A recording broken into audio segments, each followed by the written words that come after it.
Hey friends, Sean from SGT Report. Before we begin this important update, just a quick word.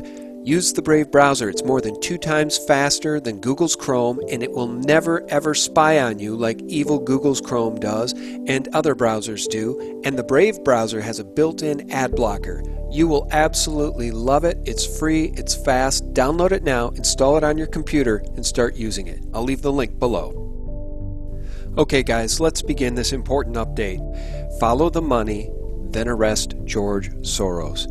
I just want to play this soundbite between Michelle Malkin and Andy Ngo. Andy Ngo being the journalist who has walked down this path many times before in Portland, being attacked by Antifa, bludgeoned by Antifa, caused mild brain damage and bleeding on his brain by Antifa. These are his comments about the quote-unquote protesters in Minneapolis that were causing the most violence, doing the most looting, and starting the most fires. I think it's both. The organization that I saw happen in real time on social media, because the riots lasted for hours and hours, and law enforcement responded a little bit in the beginning. The firefighters responded to the fire at the auto store, but they were attacked with rocks, and then it seems like after that, it looks like there was some type of stand down because there was just no response at all as buildings were being torched left and right for the next 12 hours or so. I'll pause it there real quickly. I want to say not only was there a stand down, there was a retreat, a surrender, and I want to show you video of that in a minute. I think that the clearest evidence of Antifa's presence there, in addition to the black bloc uniforms that they wear and the tactics of bringing bats and other weapons to destroy windows and cars and businesses, is that you see them tagging their slogans, which if people aren't familiar with them, they may miss it. I mean, these are dog whistles, numbers like 1312, which stands for ACAB, all cops are bastards, all kill all pigs. A lot of these really extremist anti-police sentiment is coming from the Antifa extremists. And then looking at some prominent Antifa accounts on Twitter, of course, they started crowdfunding a jail bail fund for any of their comrades that may have been arrested. As far as I know, there weren't any arrests last night. The city just let rioters have their space. The city just let rioters have their space. Let me show you something. I tweeted today, here's the silver lining to this national horror show. Democrats who elected these weak, surrender the police precinct and let the city burn, Democrat mayors like Mayor Frey, Jacob Frey, the mayor of Minneapolis, and Chicago's mayor Lightfoot, a complete avowed globalist who pledged her allegiance to the New World Order, and Democrat governors like Governor Tim Walz of Minnesota are learning a critical lesson about Marxist leadership. Take a look at this. Not only did they give protesters the room to do whatever they wanted last night in Minneapolis, the police surrendered and fled the 3rd precinct. I've never seen anything like this in my life. Over here!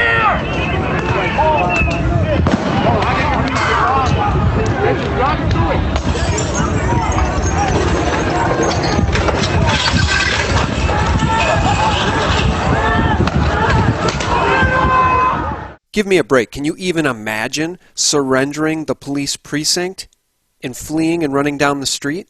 And by the way, cowardly Minneapolis mayor and Justin Trudeau lookalike Jacob Frey admitted on TV it was his directive, his order, that police surrendered and evacuated the 3rd Precinct headquarters because of quote-unquote imminent threats and quote reports that many were trying to get into the 3rd Precinct.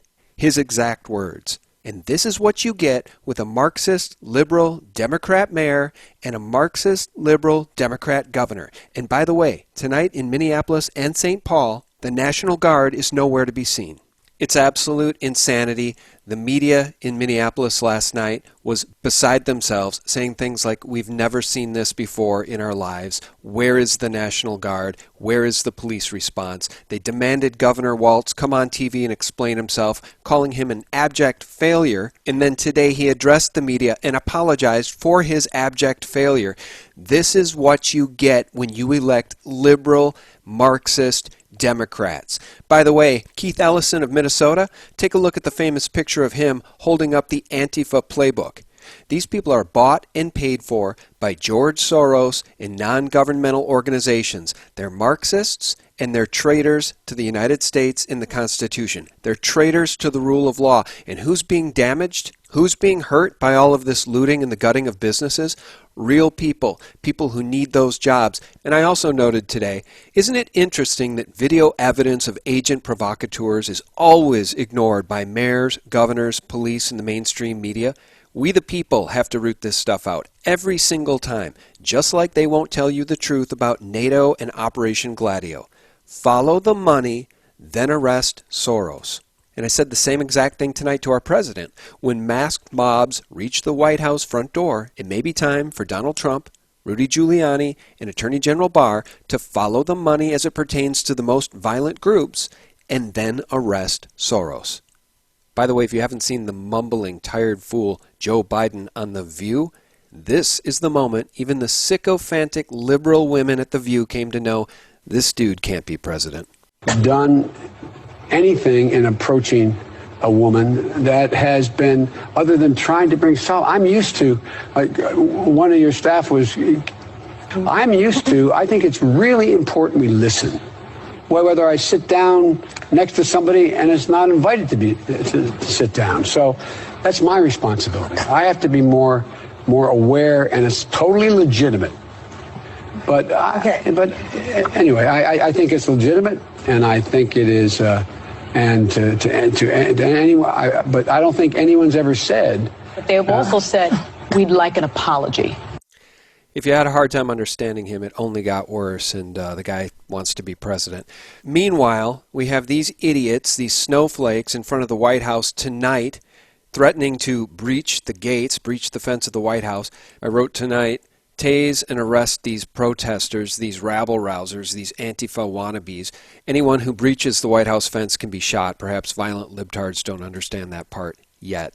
But the chicken has come to roost. Also tonight at CNN, these same Antifa, Soros-backed thugs have shown up at the CNN headquarters in Atlanta, and they're equal opportunity destroyers, I wrote. So enjoy that, CNN. The chickens have come home to roost. There's so much more to talk about. There was other evidence of agent provocateurs, including one man presumed to be a St. Paul police officer, or so identified by his ex-wife as being so, all clad in black from head to toe, carrying a black umbrella, and using a hammer to smash the windows at an auto parts store. Of course, ignored completely by the mainstream media. Oh, here's another clip from the mainstream media. KSTP, Channel 5. Check this out. This idiot reporter from KSTP was completely busted after he had just finished going live. What I saw. And why would you play that shit? He's the one who played. You knew what it was. You did that on purpose.